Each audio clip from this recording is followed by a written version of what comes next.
Hi there, and welcome back to Lynn Reads, the channel where we share powerful insights and personal growth lessons through great books. Imagine a story that will tug at your heartstrings, challenge your perceptions of friendship, and leave you questioning the true meaning of survival. A Little Life by Hanya Yanagihara is not just a book, it's an emotional journey through the lives of four friends, each carrying their own burdens of pain, love, and trauma. In today's video, I'm diving into this heart-wrenching tale that's been both praised and criticized for its raw portrayal of human suffering and resilience. Stay tuned to find out why this novel is so unforgettable and why it may just be the most emotional read you'll ever encounter. If you enjoy what you hear and want to dive deeper, we've included a link to the book in the description below. Now, let's get started.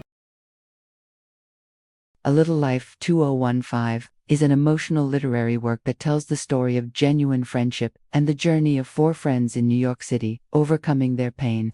The book follows Willem, JB, Malcolm, and Jude from the beginning of their careers, frantically searching for happiness, to the end of their lives. With a deep understanding of character psychology, Hanya Yanagihara immerses readers in a vibrant world where each friend faces their own grief, fears, and dreams. However, the central figure in the story is Jude, a talented and mysterious lawyer who struggles to overcome past trauma and find light amidst the darkness in his soul. Hanya Yanagihara is an American journalist and author of Japanese, Korean, and Hawaiian descent. Her debut novel, The People in the Trees, is a fictional memoir about the controversial life of anthropologist Daniel Carlton Gadusa. Her most recent novel, To Paradise, addresses questions about family, illness, and nationhood. It has become a bestseller on the New York Times list. What are we living for, and for whom? Can love and friendship provide enough strength to help you overcome past wounds? These profound questions are raised in A Little Life, Yanagihara's second novel. The book takes us through the lives of four friends in New York City over 3 decades. We meet JB, a talented but arrogant painter, Malcolm, a serious and perfectionistic architect, and Willem, a handsome, kind actor. However, the standout character in the story is Jude, a gifted lawyer with a mysterious past. As the story unfolds, Jude's tragic past is gradually revealed through different moments and perspectives, allowing us to understand the torment haunting his soul. When A Little Life was released in 2015, it caused a stir across the United States. Readers were captivated by Yanagihara's masterful writing and the resilient main characters confronting tragedy. Although the novel does not provide satisfactory answers to the profound questions posed, it offers much to reflect upon. The story begins in New York City. Jude and Willem, two close friends who have just graduated from college, are looking for a place to live together. When they go to view an apartment, they are told that it will be difficult to rent without a guarantor. For them, finding someone to vouch for them is not easy. Willem's parents have passed away, and Jude's family is a mystery. Jude and Willem are two of the four friends who have just graduated and are trying to navigate the challenges of building a successful life in New York. Malcolm is a quiet, serious young man pursuing his dream of becoming a famous architect. Jean-Baptiste, known affectionately as JB by close friends, is an ambitious artist. He starts painting portraits of his friends in everyday situations to create unique collections. JB's talent is unquestionable, but he has an arrogant side. He often mocks Malcolm about his ethnicity, as Malcolm is of African descent, while JB takes pride in his Haitian roots. Willem, the most handsome and kind-hearted of the group, is trying to become an actor. However, like many young people, he makes a living waiting tables. Willem's life hasn't been easy. His disabled younger brother passed away while he was still in college, and his parents divorced shortly afterward. The greatest mystery in the group is Jude. We only know that he is of mixed heritage, but his origins remain a secret. Jude is friendly, caring, and talented, but his body is covered in horrific scars, and he also has a disability in his leg. Eventually, Willem and Jude find their own place, a small apartment on Lisbonard Street in Soho. Although the apartment is quite old, they take pride in it. On New Year's Eve, they host their first party, and the four friends accidentally get locked on the rooftop. They must jump down the fire escape to get back into the apartment. The story starts by introducing the backgrounds of the four friends: Jude, Willem, Malcolm, and JB. They have just moved to New York after graduating from college. preparing to start their adult lives in the bustling city. We follow their daily lives through each person's perspective, revealing their thoughts on themselves and each other. They are navigating the challenges of early adulthood, struggling with questions of identity, sexuality, and social acceptance. While there are still many unspoken things between them, it is clear that they care deeply for one another. Among them, Jude and Willem share a unique and deeper connection, perhaps because of the difficult moments in their past. Although we don't yet know exactly what Jude's past holds, there are many signs suggesting that he has endured great pain. After a few years living on Lispenard Street, Jude and Willem's lives begin to change. Willem has landed a few acting roles, while Jude has become successful as a lawyer at a prestigious law firm. However, Jude's pain and the haunting memories of his past grow increasingly intense. Memories of his time at the monastery gradually resurfaced in Jude's mind. He was raised by monks who found him in a dumpster when he was a child. They taught him many skills, but also abused him physically and sexually. The only friend Jude had at the monastery was Brother Luke, a monk who tended the garden and greenhouse. A social worker named Anna helped Jude after his leg was injured in an accident. She encouraged him to overcome his pain and strive for a college education.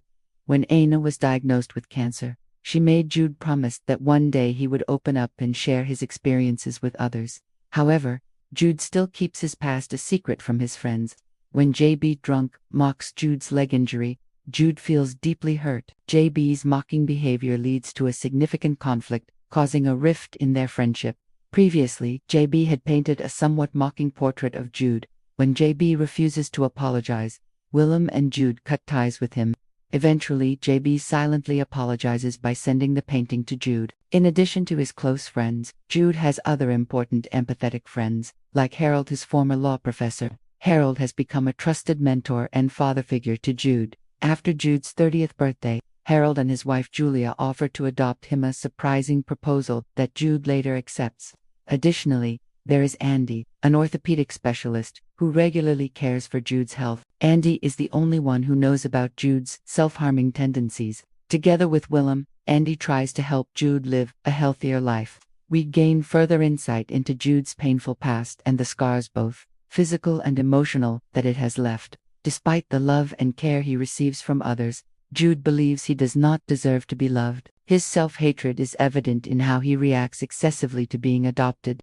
We also learn about the coping mechanisms Jude uses to handle his circumstances. He has a habit of overcleaning, cooking many meals but not eating them, and self-harming with a razor blade. This is his way of cleansing himself from the painful memories and emotions. The first fracture in the relationship between JB and the others, especially with Willem and Jude, is addressed here. When JB is cut out of their lives after the incident with the painting, Willem's loyalty to Jude is clearly shown. Although the group eventually reconciles, JB's relationship with the others is never the same. Eventually, Willem and Jude are able to live on their own. Willem becomes a movie star, landing numerous famous roles. Despite this, he still feels alienated among his co-stars and only truly finds happiness when he is with Jude. Jude, on the other hand, has become a successful lawyer at Rosen Pritchard and Klein. When Willem starts dating a woman named Philippa, he decides to make room for this new love and moves out of the Lispenard Street apartment. With his new income, he is able to afford a much more luxurious apartment on Green Street in Manhattan. Interestingly, despite the move, he continues to live with Jude. Eventually, Willem and Philippa break up, partly because she cannot handle the closeness and dependency between Willem and Jude. After the breakup, Willem returns to live with Jude. Malcolm helps them renovate their new apartment into a high-end one. Malcolm is also doing well. He has found success as an architect and is about to marry his girlfriend, Sophie. During their years on Green Street, Willem becomes a solid support system for Jude. When Willem is away filming, Jude's pain and sad memories resurface frequently, and his self-harm tendencies show no improvement. However, Jude's leg pain has diminished over the years. Sometimes he has to spend the whole day in a wheelchair, but at other times, he is almost pain-free. However, Jude is not the only one struggling. JB has fallen into addiction. He continues to paint portraits of his 3 friends, and his exhibitions grow larger. But after the rift with his close friends, he feels abandoned and alone. Gaby becomes involved with a painter named Jackson, and they both descend into addiction together. Eventually, JB's family and friends decide to intervene. When they try to send him to rehab, JB flies into a rage. He hurls cruel insults and mocks Jude's limping legs. This event deeply wounds Jude. Willem vows never to forgive JB for his cruelty. Now, as they approach their 30s, Jude and Willem's friendship has deepened. It is clear that they truly depend on one another. They need each other to find happiness. For Jude, Willem's love is an essential factor in helping him confront his past traumas. At the same time, Jude's relationship with JB continues to deteriorate.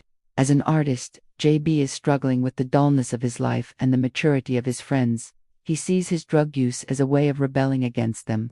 But deep down, he just wants to mend his relationships with his old friends. Unfortunately, JB's addiction only causes him to push them further away. In this dark phase of their lives, can the friendship between Jude, Willem, Malcolm, and JB survive the trials they face? Can they find the strength to confront their past wounds and move forward? Stay tuned for the next chapter. Willem is approaching 40 years old. His friends throw him a big birthday party to celebrate the success of their group. At this point, Willem is a star, Malcolm is working on a big project in Beijing, and Jude is a renowned lawyer. Only JB is not invited, as Willem cannot forgive him for humiliating Jude. Jude has become more stable than ever, but he begins to long for a romantic relationship. Especially when Willem is away filming, Jude feels very lonely. At a company event, Jude meets Caleb, a famous fashion designer. Caleb invites him to dinner, and Jude soon realizes it's a date. That evening, when Caleb asks to come to Jude's apartment, Jude gives in, despite feeling fearful of intimacy. Naturally, they begin to date. However, Caleb gradually reveals his true nature. He starts to criticize Jude's physical flaws and weaknesses. The sexual encounters with Caleb trigger horrible memories for Jude. But the relationship with Caleb also gives him a sense of hope. Eventually, Caleb starts physically abusing Jude. After each assault, Caleb disappears, only to reappear weeks later, waiting for Jude at his apartment. Caleb continues to insult and beat Jude, and eventually, he kicks him down the stairs. Jude's adoptive father, Harold, is shocked when he sees Jude covered in bruises, but Jude makes him promise not to tell Willem. After the assault, Jude begins to shut himself off and refuses to let anyone touch him. Caleb's abuse sends Jude spiraling back into his traumatic memories. He remembers brother Luke, who once promised to save him from the other monks at the monastery. On Jude's 9th birthday, they attempted to run away. However, instead of taking Jude to a house in the woods as promised, brother Luke dragged him from one hotel to another. On one hand, brother Luke tried to convince Jude that they were in love, but at the same time, he forced Jude into prostitution to make money. As Jude became more numb, brother Luke began to berate him. Eventually, the police found them. Brother Luke hanged himself before being arrested, and Jude was sent to a foster home in Montana. While Willem is away, Jude becomes so distraught that he plans to take his own life. He writes letters to all his friends and attempts suicide with a razor blade, but by some miracle, he survives. His landlord, Richard, finds him in time. This part of the story delves into Jude's relationship with Caleb, bringing back memories of brother Luke. Brother Luke had initially brought hope to Jude. He offered Jude the love he so desperately wanted, but ultimately, he abused him just like everyone else. As Jude matures, he tries to erase the horrific memories of his childhood, but they often resurface, haunting him. He also carries the psychological patterns typical of abuse survivors. He believes he is ugly, unworthy, and undeserving of love. This mindset leads him into a toxic and painful relationship with Caleb, one that he feels unable to escape. Caleb acknowledges Jude's fears and provides just enough affection to keep Jude trapped in the relationship. After Jude's suicide attempt, Willem decides to stay in New York to care for him. During this time, Willem begins to seriously examine his feelings for Jude. Although Willem doesn't consider himself gay, he slowly realizes that he desires a romantic relationship with Jude. When Willem expresses his feelings, Jude is surprised and gives him 20 reasons why Willem shouldn't love him. However, Willem convinces Jude to try a romantic relationship. Their friends bless the couple. At this point, JB, who is starting to heal the rift with the group, even paints a series of portraits of them. Willem approaches this new relationship gradually and sensitively.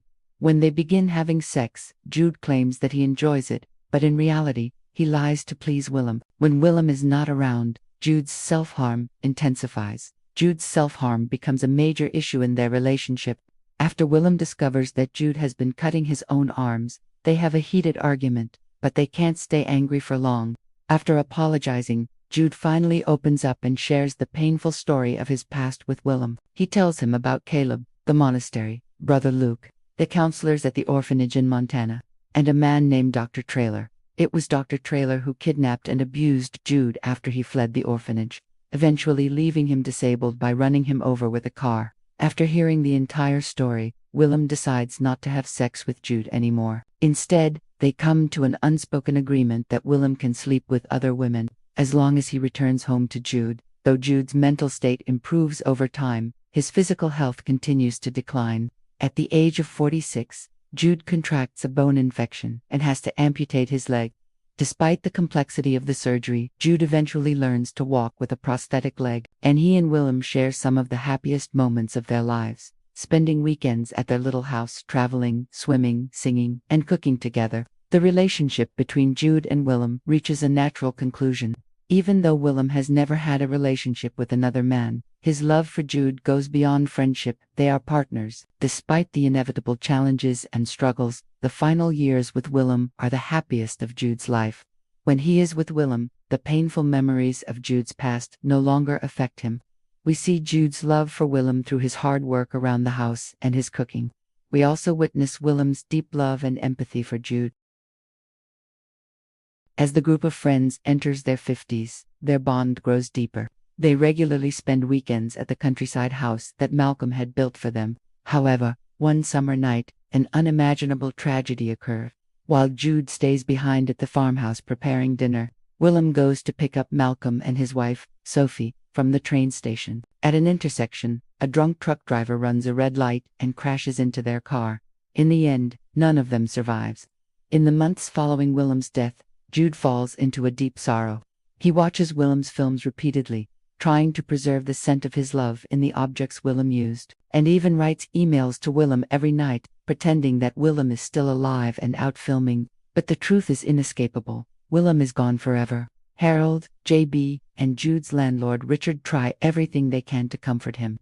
JB even gifts him a painting called Willem, listening to Jude tell a story on Green Street, but the painting cannot bring Willem back. Jude loses interest in eating, gradually becoming so thin that his prosthetic leg no longer fits. As Jude's health continues to decline and he is nearly unable to move, his remaining friends decide to intervene. They take Jude to the hospital for care. Jude pleads with them to let him go, but Harold convinces him to try and live once more. Jude agrees to continue treatment and even makes an effort to swim and work again. However, this is only a facade. Deep down, Jude has already died. At the age of 53, he decides to take his own life. He leaves behind JB, a famous artist, and his aging adoptive father, Harold. During their final walk together, Jude tells Harold about leaving his law office to travel. He also recounts an old story from Lispenard Street about how he and his closest friends accidentally got locked out of their apartment and had to jump from the roof to get back in. At 53, Jude's tumultuous life comes to an end, not in the happy conclusion we had hoped for him. Clearly, after Willem's death, Jude lost the will to continue living. Willem's love had helped Jude fight against the demons haunting his soul, and with Willem gone, those demons rose up even stronger. Jude is now older and more exhausted. The love from Harold and JB is not enough to shield him from the painful memories. Ultimately, Jude decides to let go and free himself from the torment of those memories once and for all. We've followed the journey of these four friends over the course of 30 years, witnessing the changes in their relationships and the highs and lows of their lives. They have achieved success, wealth, and fame. They've also shared love, laughter, and friendship, but they have also faced pain, struggle, and tragedy. Ultimately, it's clear that they lived for each other more than for themselves. This is especially true for Jude, who relied on the love his friends had for him to combat the darkness in his soul.